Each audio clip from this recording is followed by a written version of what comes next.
Hi! Hello world! Things can happen in this life that don't make sense. You might even ask yourself how certain things could happen to someone like you.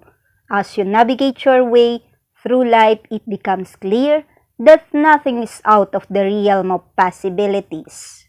While you can't control what life throws at you can control how you rebuild and rise above from the moment that you turn your world upside down. There is good and bad in life, and you can't let the bad hold power over the good. When the love is unconditional, there really isn't anything that can come between it. It's a beautiful thing to be loved fully, for everything you are to be accepted, forgiven, embraced, and celebrated in every way. When we are loved and show love in this way, you are free. Free to be yourself, to make mistakes, to learn and to grow as a human being and be accepted through all parts of your journey. By Charlotte Freeman. On this post of Anna, she captioned it with, "Yesterday was the official opening of the first series festival in Poland at BNP Paribas Warsaw Serial Con. It took 3 years to prepare.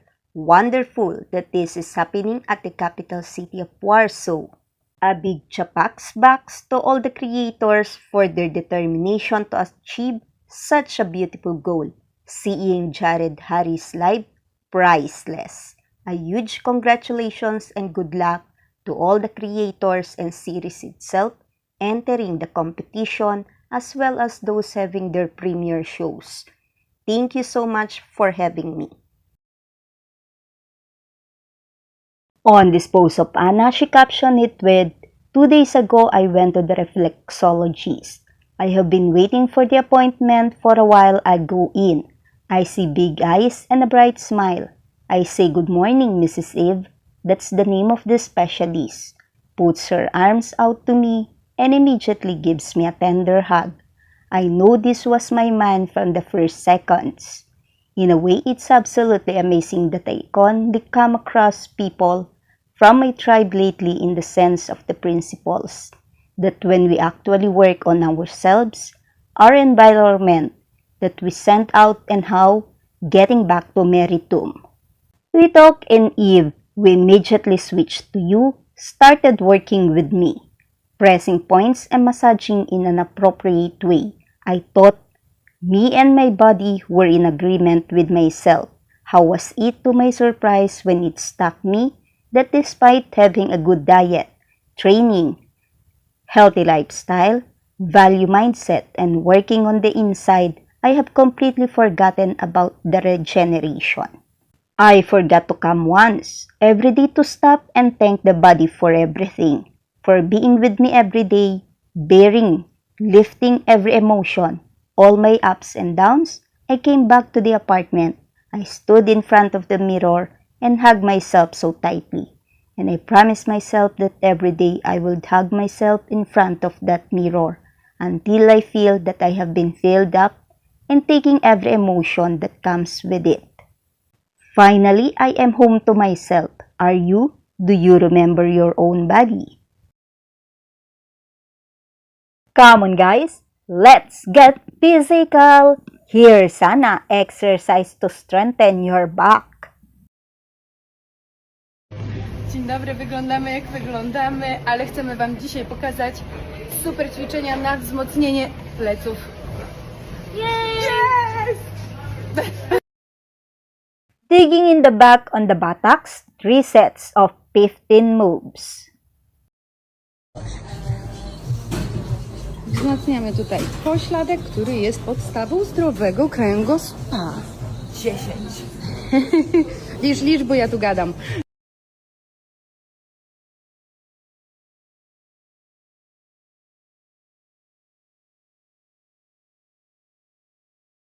Abs workout, 3 sets of 15 moves. Kolejna partia wzmacniająca zdrowe plecy, czyli brzuch.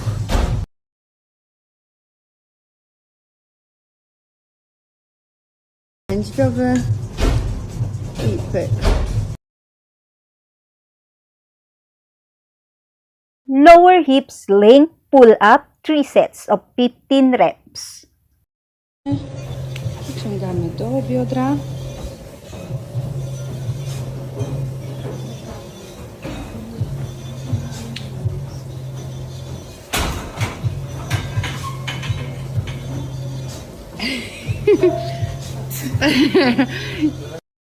In every day, let's always remember, we should always, let's get moving. Słuchajcie, mamy nadzieję, że trenuj z Amą i Alisą, Alisą i Amą rozpocznie dobrze wasz każdy dzień. O, trenujcie z nami, bo to jest naprawdę dotlenienie komórek. Co to jeszcze robi? To na pewno na Dzień staje się głowę lepszy. wpływa pozytywnie, więc jak macie jakiekolwiek stresy, można rozładować. Oczywiście nie na wysokim tętnie, bo to też może spowodować wzrost kortyzolu, ale o tym posłuchacie też jutro na live o godzinie 11, więc zapraszam. Bądźcie poza tym, słuchajcie, ruszajcie się, jeszcze raz ruszajcie się, bo ciało zostanie.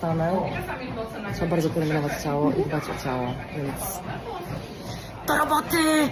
I ćwiczcie te ćwiczonka, które pokazałyśmy, dzięki czemu będziecie mieć bardzo mocne plecy.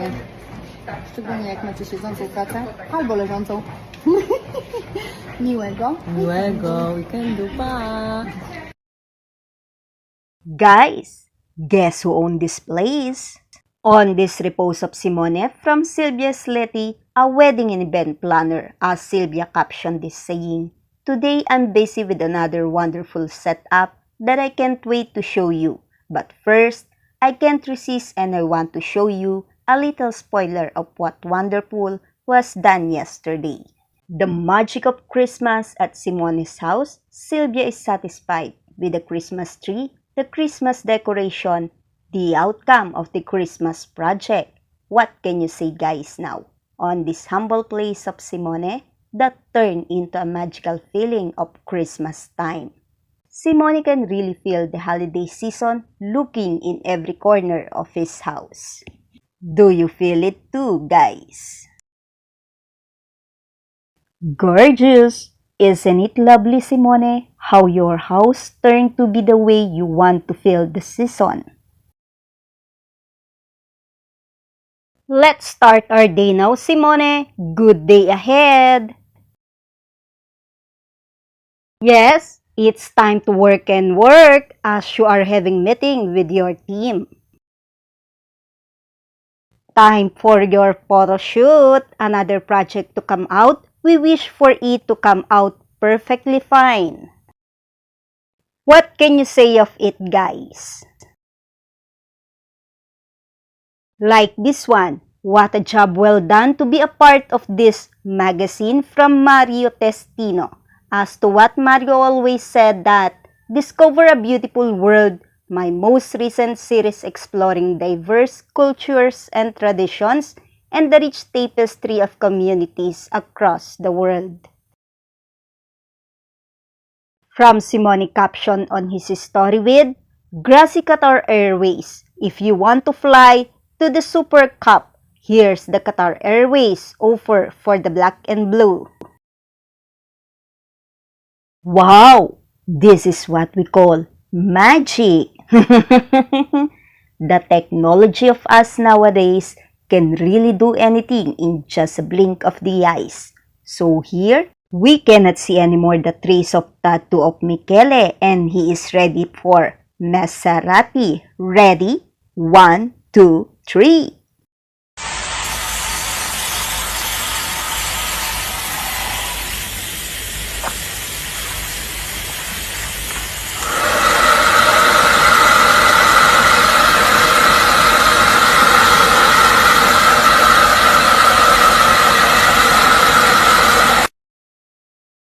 Oh, what is your reaction, guys, now on this mustache of Michele? Can it bring back Maserati?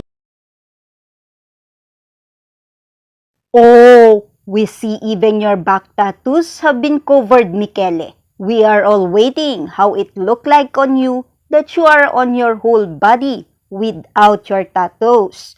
Does it mean, Michele, there is a scene in the movie that you will be shirtless. You get a unique weird mustache, Michele. Is that real?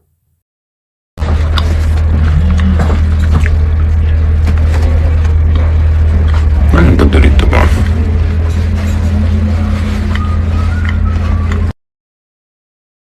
On Michele's promotional post, he captioned it saying, "Exclusive first, listen to Michele's new song, In My Head."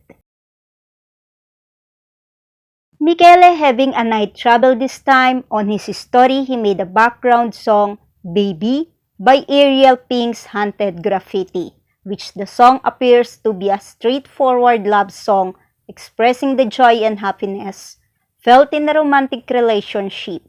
The lyrics talk about the wonderful feeling of being near someone special under the moonlight and admiring the stars together. It conveys the intensity of emotions to the repetition of the word baby, emphasizing the affection and connection between the singer and the partner. The verses depict moments of romance and togetherness such as holding hands, romance, and walking side by side on a sandy beach. These experiences are described as feeling incredibly good, highlighting the strength of their bond and the happiness they bring to each other's lives. The chorus reinforces the affectionate nature of their relationship, repeating the phrase, "You are so baby," to express admiration and endearment. In the bridge of the song, the lyrics express the inability to stop thinking about the person, suggesting a strong longing and anticipation for their presence. The line, "Hey, come on baby, let's shake it," can be interpreted as an invitation to enjoy life together, urging the partner to join in the excitement and celebration. Overall, Baby seems to celebrate the joy and fulfillment found in a harmonious and loving relationship, embracing the emotional connection and cherishing the moment shared with the significant other. Congratulations to all! From the story of Chuck, Michele's manager, his movie Subservience, that's shown on the Netflix platform, take the #1 spot as the movie watch for today in the US. Yes! Yay! A round of applause to all! Congratulations to all who is a part of the movie Subservience, as it was ranked as #1 spot as most watched on Netflix in the United States of America. On the overwhelming feeling through the success of the movie, hear this thank you message of Michele. Guys, I really want to thank every single of you in the United States, because Subservience is at the first place on Netflix, and I really, really appreciate it, because this is one of the films that I love the most of mine, and I really want to thank you all of the Americans that decided to watch this film. I want to thank all of you guys, and thank for the thousands of messages that I received, and keep it up. Thank you for that. I love you. Thank you for watching my video today. Comment your reaction below. Don't forget to click the like button. Share this video to others, and please subscribe on my channel. Day 342 of the 366 days of 2024.